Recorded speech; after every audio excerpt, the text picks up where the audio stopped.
इस्लाम धर्म। पहली चीज़ जिसे अच्छी तरह जान और समझ लेना चाहिए वो यह है कि इस्लाम का शाब्दिक अर्थ क्या है। इस्लाम धर्म का नाम किसी व्यक्ति विशेष के नाम पर नहीं रखा गया है, जिस तरह की क्रिश्चियन धर्म का नाम जीसस क्रिस्ट के नाम पर रखा गया है, बौद्ध धर्म गौतम बुद्ध के नाम पर, कन्फ्यूशन के नाम पर और मार्क्सिज्म कार्ल मार्क्स के नाम पर। इस्लाम का नाम ना तो किसी जाति के नाम पर रखा गया, जैसा कि यहूदियत का नाम यहूदा के कबीले के नाम पर रखा गया, और हिंदू का नाम हिंदुओं के नाम पर यानी सिंध के नाम पर रखा गया। इस्लाम तो अल्लाह का सच्चा धर्म है और इसीलिए वह अल्लाह के धर्म का मूल सिद्धांत अल्लाह की इच्छा के सम्मुख संपूर्ण समर्पण का प्रतिनिधित्व करता है। अरबी भाषा के शब्द इस्लाम का अर्थ है केवल एक सच्चे पूजनीय अल्लाह के समक्ष समर्पण। अब जो भी व्यक्ति ऐसा करे उसे मुस्लिम कहा जाता है। इस्लाम के शाब्दिक अर्थ में शांति का अर्थ भी शामिल है, क्योंकि शांति वस्तुतः अल्लाह की इच्छा के सम्मुख संपूर्ण समर्पण का फल ही तो है। इस तरह देखा जाए तो इस्लाम कोई नया धर्म नहीं है जिसे पैगंबर हजरत मोहम्मद सल्लल्लाहु अलैहि वसल्लम ने अरब में 7वीं शताब्दी ईस्वी में स्थापित किया हो, बल्कि यह अल्लाह का सच्चा धर्म है जिसकी उस समय उसके अंतिम रूप में फिर से व्याख्या की गई थी। इस्लाम ही वो धर्म है जिसकी शिक्षा पैगंबर हजरत आदम अलैहिस्सलाम को दी गई थी, जो कि मानव जाति के आदि पुरुष थे और अल्लाह के पहले पैगंबर यानी संदेश वाहक भी। अल्लाह ने मानव जाति के लिए जितने भी पैगंबर अर्थात संदेश वाहक भेजे हैं उन सब का धर्म इस्लाम ही था।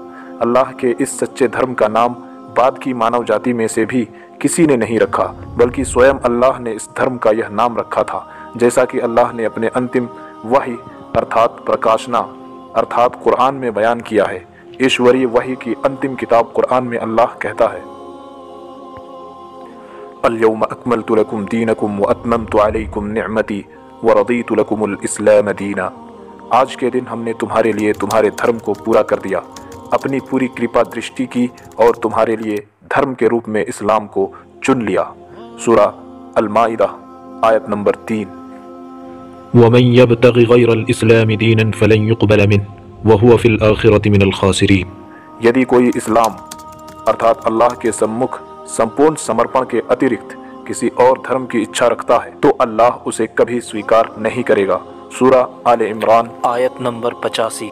मा कान इब्राहीम यहूदिय्यन वला नसरानिय्या वलाकिन कान हनीफन मुस्लिमा।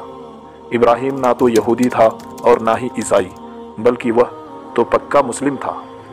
सूरा आले इमरान आयत नंबर 67। बाइबिल में आपको कहीं भी यह नहीं मिलेगा कि अल्लाह ने पैगंबर हजरत मूसा अलैहिस्सलाम के लोगों या उनकी संतानों से यह कहा हो कि उनका धर्म यहूदियत है। ना ही हजरत ईसा अलैहिस्सलाम के अनुयायियों से यह कहा गया कि उनका धर्म ईसाई धर्म है। वस्तुतः क्राइस्ट तो सही नाम भी नहीं है और ना ही जीसस सही नाम है।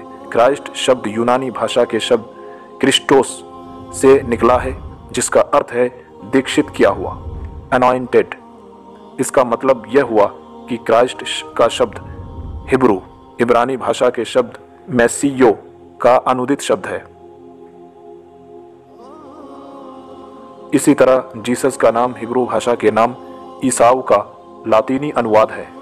जहाँ तक उनके धर्म का प्रश्न है तो वह वही है जिसकी शिक्षा उन्होंने अपने अनुयायियों को दी थी। अपने पूर्वज पैगंबरों की तरह उन्होंने भी अपने लोगों को शिक्षा दी थी कि वो अल्लाह की इच्छा के सम्मुख अपनी इच्छा को समर्पित कर दें, और यही तो इस्लाम है। उन्होंने उन लोगों को चेतावनी दी थी कि वे लोग मनुष्यों द्वारा बनाए हुए झूठे भगवानों से दूर रहें। न्यू टेस्टामेंट के अनुसार उन्होंने अपने अनुयायियों को यह प्रार्थना सिखाई थी, धरती पर तुम्हारे साथ वैसा ही किया जाएगा जैसा कि जन्नत में होता है। अल्लाह के समक्ष व्यक्ति का अपनी इच्छा को समर्पित कर देना ही इबादत का सार है। अतः अल्लाह के अलौकिक धर्म इस्लाम का मूलभूत संदेश यह है कि केवल अल्लाह की इबादत की जाए और ऐसी हर इबादत से बचा जाए जिसका निर्देशन अल्लाह के अतिरिक्त किसी और व्यक्ति, स्थान या वस्तु की ओर हो, क्योंकि सृष्टि के रचयिता अल्लाह के अतिरिक्त जो कुछ भी है वह सब अल्लाह ही की रचना है। अतः यह कहा जा सकता है कि इस्लाम के संदेश का सार यह है कि सृष्टि की पूजा से दूर निकलकर केवल सृष्टा की इबादत की जाए। केवल अल्लाह ही मनुष्य की उपासना के योग्य है, क्योंकि उसी की इच्छा इच्छा से उपासक की प्रार्थना पूरी होती है। यदि कोई किसी पेड़ से प्रार्थना करे और उत्तर में उसकी मुराद पूरी हो जाए तो यह उस पेड़ की महिमा नहीं बल्कि अल्लाह ही ने उसकी प्रार्थना पूरी कर दी।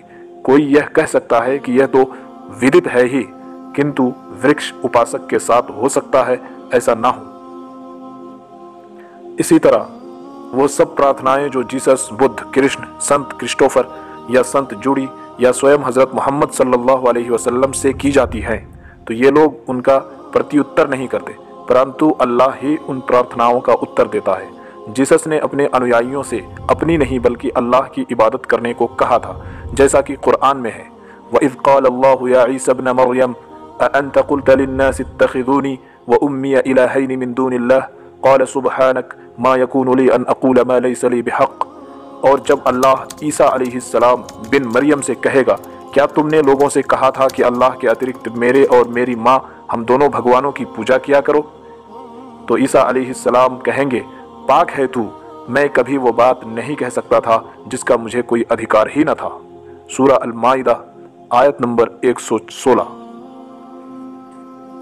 ना ही ईसा अलैहिस्सलाम ने कभी अपनी उपासना की, बल्कि वे तो अल्लाह की उपासना करते थे। यही नियम कुरान के प्रारंभिक अध्याय में बताया गया है, इय्याका नअबुदु व इय्याका नस्तईन, हम केवल तेरी उपासना करते हैं और केवल तुझ ही से सहायता चाहते हैं। सूरा अल-फातिहा आयत नंबर 4। कुरान मजीद में अल्लाह एक स्थान पर बतलाता है, वक़ाल रब्बुकुम उदऊनी अस्तजिब लकुम, और तुम्हारा स्वामी पालनहार कहता है, मुझे पुकारो, मैं तुम्हारी प्रार्थना का उत्तर दूंगा। सूरा अल-मोमिन आयत नंबर 60। ध्यान रखने योग्य बात, इस्लाम का वास्तविक संदेश यह है कि अल्लाह और उसकी सृष्टि दो भिन्न भिन्न अस्तित्व है। ना तो अल्लाह अपनी सृष्टि या उसका कोई अंश है और ना ही उसकी सृष्टि अल्लाह या उसका कोई अंश है। यह बात तो बिल्कुल स्पष्ट है, लेकिन सच यह है कि सृष्टि रचयिता के बजाय सृष्टि पूजा का कारण मूलतः इसी अवधारणा की अज्ञानता है। इसी कारण यह विश्वास पाया जाता है कि हर जगह पर सृष्टिकर्ता अपनी सृष्टि के अंदर आत्मा स्वरूप व्याप्त है या वो अपनी सृष्टि के किसी रूपांतर में व्याप्त था। इसी विश्वास के सहारे सृष्टि पूजा को मान्यता दी जाती है, भले ही इस पूजा को सृष्टि के माध्यम से ईश्वर की उपासना का नाम ही क्यों न दिया जाए। इस्लाम का संदेश, जैसा कि अल्लाह के पैगंबरों ने फैलाया, यह है कि केवल अल्लाह की उपासना की जाए और उसकी सृष्टि की पूजा प्रत्यक्ष या परोक्ष किसी भी रूप में न की जाए। कुरान में अल्लाह साफ साफ कहता है, वलक़द बअसना फ़ी कुल्लि उम्मतिर रसूलन अन इअ्बुदुल्लाह वज्तनिबुत ताग़ूत, और निसंदेह हमने हर उम्मत में एक पैगंबर भेजा ताकि वे लोग अल्लाह की पूजा करें और झूठे भगवानों से दूर रहें। सूरा अन-नहल आयत नंबर 36। जब मूर्ति पूजक से पूछा जाता है कि वह मनुष्य की बनाई हुई मूर्तियों के समक्ष क्यों झुकते हैं, तो बिना किसी अंतर के इसका एक ही उत्तर मिलता है कि वे लोग वस्तुतः पत्थर की मूर्ति की पूजा नहीं करते, बल्कि उसी एक अल्लाह की उपासना करते हैं जो हर जगह उपस्थित है। इनका दावा है कि पत्थर की मूर्ति तो केवल अल्लाह के अस्तित्व का केंद्र बिंदु है, ना कि स्वयं अल्लाह। जिस किसी ने भी अल्लाह की सृष्टि के अंदर अल्लाह के अस्तित्व की उपस्थिति की कल्पना को किसी भी रूप में स्वीकार किया है, वह मूर्ति पूजा के इस तर्क को मानने के लिए विवश होगा, जबकि वह व्यक्ति जो इस्लाम के वास्तविक संदेश और उसकी अवमाननाओं को समझता है, वह कभी भी मूर्ति पूजा का समर्थन नहीं करेगा, भले ही इस विषय में किसी भी ढंग से तर्क वितर्क किया जाए। समय समय पर जिन लोगों ने अपने लिए ईश्वरत्व का दावा किया है, उन्होंने अपने दावों की बुनियाद इस बात पर रखी है कि मनुष्य में अल्लाह का एक अंश होता है। इसके लिए उन्हें केवल इतना और बल देना पड़ता था कि उनकी झूठी अवधारणा के अनुसार अल्लाह तो सभी के अंदर व्याप्त है, मगर स्वयं उनमें दूसरे लोगों की अपेक्षा कुछ अधिक ही मौजूद है। इसीलिए वे दावा करते हैं कि अन्य सब लोगों को अपनी इच्छा उनके समक्ष समर्पित कर देनी चाहिए और उनकी आराधना करनी चाहिए, क्योंकि वह या तो व्यक्तिगत रूप से ईश्वर है या उनके व्यक्तित्व में ईश्वर संकेंद्रित है। इसी प्रकार वे लोग जिन्होंने दूसरों के ईश्वरत्व को मरणोपरांत जमाने का काम किया है, उन्हें भी उन लोगों में बड़ी उपजाऊ धरती मिलती रही है जो मनुष्य में ईश्वर के अस्तित्व को स्वीकारते हैं। लेकिन जिसने इस्लाम के संदेश और उसकी अवमाननाओं को हृदयगम कर लिया है, वह कभी भी किसी दूसरे व्यक्ति की पूजा नहीं करेगा। ईश्वरी धर्म का सार साफ साफ यह बुलावा है कि सृष्टा की ही उपासना की जाए और सृष्टि पूजा के हर रूप को ठुकरा दिया जाए। अतः इस्लाम के संदेश का अर्थ है ला इलाहा इल्लल्लाह, और कोई उपासना के योग्य ईश्वर नहीं है सिवाय अल्लाह के। इसको बार बार दोहराने से एक व्यक्ति स्वयं इस्लाम की छाया में आ जाता है और इसमें अटूट विश्वास रखना ही स्वर्ग की जमानत है। अतः इस्लाम के अंतिम पैगंबर के हवाले से बताया जाता है कि उन्होंने कहा, जो व्यक्ति भी कहे कोई भी ईश्वर नहीं है सिवाय अल्लाह के और इसी विश्वास पर जमे रहकर मर जाए तो वह जन्नत में प्रवेश करेगा। बुखारी और मुस्लिम हदीस संग्रह में अबू ज़र के माध्यम से वर्णित एक हदीस है ये। अल्लाह को केवल ईश्वर मानते हुए उसके प्रति समर्पित रहना और उसका आज्ञा पालन करते हुए उसी की ओर जमे रहना व बहुईश्वरवादियों को नकारते रहना इस्लाम धर्म में सम्मिलित है। झूठे धर्मों का संदेश। संसार में इतने अधिक तो पंथ, मार्ग, धर्म, दर्शन और तहरीक मूवमेंट्स हैं और सभी यह दावा करते हैं कि उनका मार्ग सही है या अल्लाह तक पहुंचाने वाला सिर्फ उनका मार्ग सच्चा है। कोई व्यक्ति ये कैसे मालूम कर सकता है कि उनमें से कौन सा सही है या यह कि कहीं वह सभी तो सही नहीं है? इसका उत्तर जानने का उपाय यह है कि नितांत सत्य का दावा करने वालों की शिक्षाओं के संकीर्ण मतभेदों को दूर किया जाए और उस वास्तविक लक्ष्य को पहचाना जाए जो उनकी पूजा उपासना का प्रत्यक्ष या परोक्ष रूप है। सारे झूठे धर्म अल्लाह के संदर्भ में एक जैसी धारणा रखते हैं। वह या तो यह दावा करते हैं कि तमाम मनुष्य भगवान है, या यह कि व्यक्ति विशेष ही अल्लाह थे, या फिर यह कि प्रकृति ही अल्लाह है, या यह कि अल्लाह मनुष्य की कल्पना की उपज है। अतः यह कहा जा सकता है कि झूठे धर्म का मूल संदेश यह है कि अल्लाह को उसकी सृष्टि के रूप में पूजा जा सकता है। झूठा धर्म सृष्टि या उसके किसी अंश को भगवान का नाम देकर मनुष्य को बताता है कि सृष्टि की पूजा करो। उदाहरणतः पैगंबर ईसा अलैहिस्सलाम ने अपने अनुयायियों को अल्लाह की उपासना की ओर बुलाया, लेकिन आज जो लोग उनके अनुयायी होने का दावा करते हैं वो लोगों को ईसा की पूजा करने को कहते हैं, यह कहकर कि वही तो अल्लाह थे। बुद्ध एक समाज सुधारक थे जिन्होंने भारतवर्ष के धर्म में बहुत से मानवीय नियमों का परिचय कराया। उन्होंने खुद ईश्वर होने का दावा नहीं किया और ना ही अपने अनुयायियों को यह सुझाया कि उन्हें पूजा जाए। फिर भी आज के अधिकतर बौद्ध जो भारत के बाहर भी पाए जाते हैं, उन्होंने बुद्ध को भगवान का स्थान दे दिया और उन मूर्तियों की पूजा करते हैं जो उनकी कल्पना के अनुसार बुद्ध के स्वरूप से मिलती जुलती है। सिद्धांत द्वारा उपासना का उद्देश्य जब निर्धारित हो जाता है तो झूठे धर्म की पोल आप ही खुल जाती है और उसकी विचित्र प्रकृति स्पष्ट होकर सामने आ जाती है। कुरान में कहा गया है, मा तअबुदून मिन दूनिही इल्ला अस्माअन सम्मयतुमूहा अंतुम व आबाउकुम मा अंज़लल्लाहु बिहा मिन सुल्तान इनिल हुक्मु इल्ला लिल्लाह अमरा अल्ला तअबुदू इल्ला इय्याह ज़ालिका अद-दीनुल क़य्यिम वलाकिन्न अक्सरन नासि ला यअलमून। उसके सिवा तुम जिसकी उपासना करते हो वह केवल कुछ नाम है जिनको तुमने और तुम्हारे पूर्वजों ने गढ़ लिया है। अल्लाह ने उनके लिए कोई सनद नहीं उतारी। शासन अधिकार तो सिर्फ अल्लाह को प्राप्त है। उसने यह आदेश दिया है कि उसके सिवा किसी की इबादत ना करो। यही सही और सीधा दीन है, लेकिन अधिकांश लोग जानते नहीं। सूरह यूसुफ आयत नंबर 40। यहाँ यह तर्क दिया जा सकता है कि सभी धर्म अच्छी बातें सिखाते हैं, अतः इससे क्या अंतर पड़ता है कि हम कौन से धर्म का पालन करते हैं। इसका उत्तर यह है कि सारे झूठे धर्म तो सबसे बड़ी बुराई की सीख देते हैं। सबसे बड़ी बुराई अर्थात सृष्टि की पूजा करना। सृष्टि की पूजा सबसे बड़ा पाप है जो कोई मनुष्य कर सकता है, क्योंकि यह तो स्वयं अपने जन्म के उद्देश्य को ही नकारना है। मनुष्य तो केवल एक अल्लाह की इबादत करने के लिए रचा गया था, जैसा कि अल्लाह ने कुरान में साफ साफ कहा है, वमा खलक़तुल जिन्न वल इंसा इल्ला लियअबुदून। मैंने जिन्नों और मनुष्यों को केवल इसलिए पैदा किया कि वे मेरी इबादत करें। सूरह ज़ारियात आयत नंबर 56।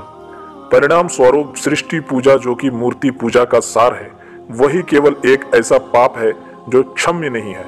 वह व्यक्ति जो इस मूर्ति पूजा की स्थिति में मर जाता है, उसने अपने दूसरे और अनंत जीवन का भाग्य यहीं पर बंद कर लिया है।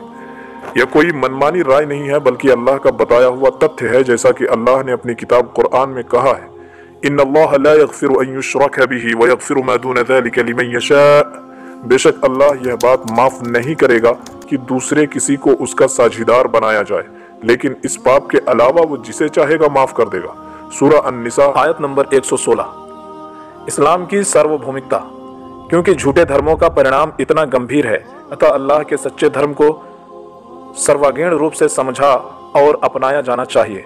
उसे किसी व्यक्ति, स्थान या समय तक सीमित नहीं रहना चाहिए। ऐसा विश्वास रखने के लिए मरणोपरांत जन्नत में जाने के लिए बपतिस्मा यानी मानव आराधना या किसी मसीहा पर छुटकारा दिलाने वाले के रूप में ईमान लाने की कोई आवश्यकता नहीं होती। इस्लाम का मूलभूत सिद्धांत और उसकी परिभाषा अर्थात अल्लाह की इच्छा के प्रति समर्पित हो जाना ही इस्लाम की सार्वभौमिकता का मार्ग प्रशस्त करती है।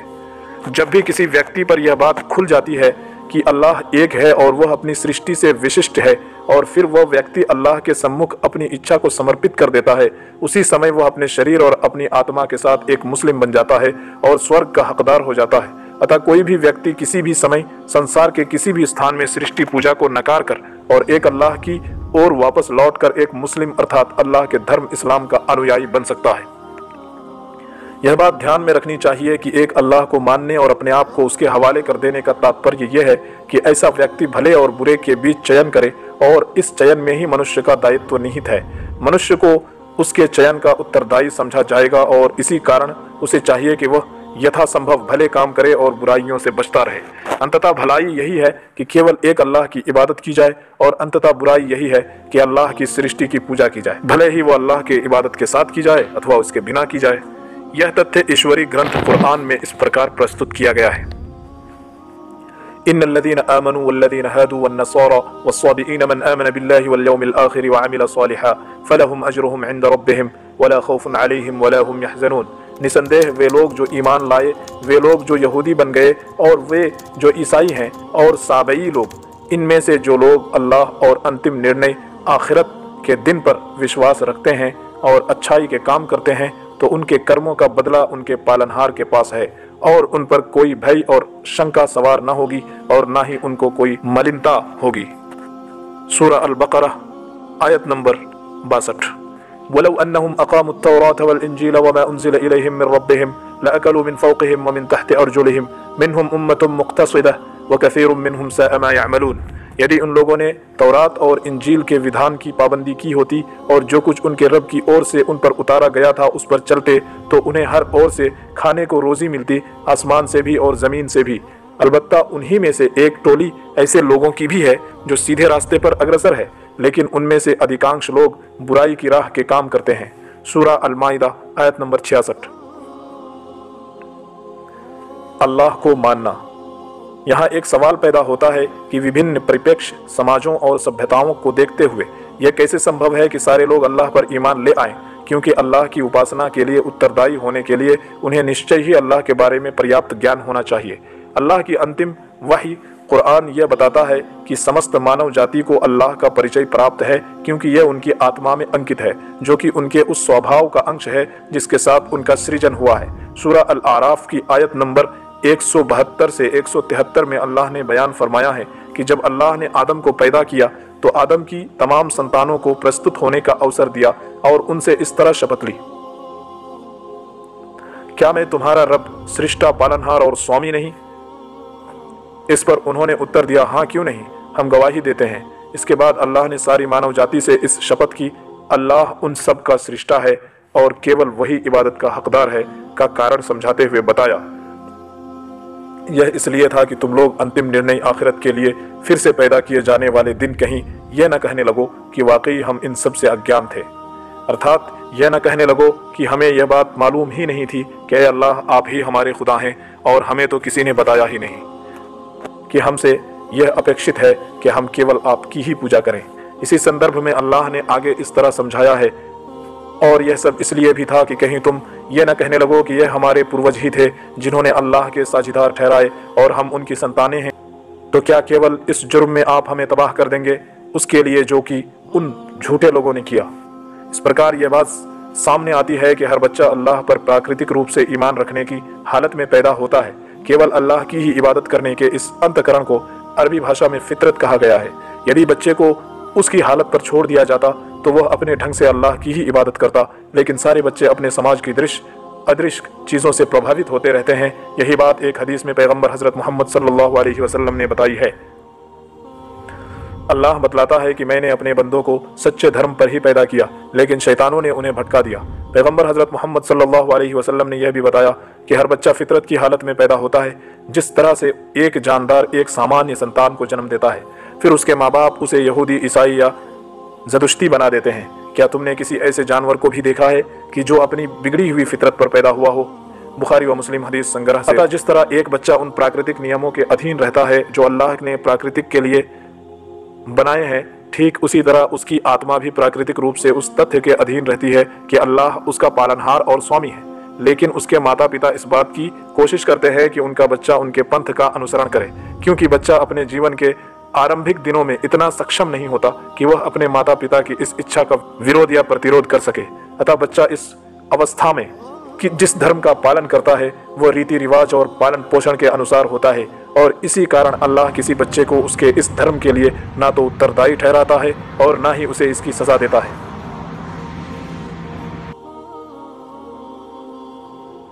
बचपन से मरने तक पूरे जीवन काल में मनुष्य को उसकी अंतरात्मा और इस संसार के हर हिस्से में निशानियां बराबर दिखाई जाती रहती हैं, यहाँ तक कि उसके सामने यह बात खुलकर आ जाती है कि केवल एक ही सच्चा ईश्वर है, अल्लाह। यदि लोग अपने आप में सच्चे हों और अपने झूठे भगवानों को नकार कर अल्लाह की ओर अग्रसर हो जाएं, तो आगे का रास्ता उनके लिए आसान हो जाता है।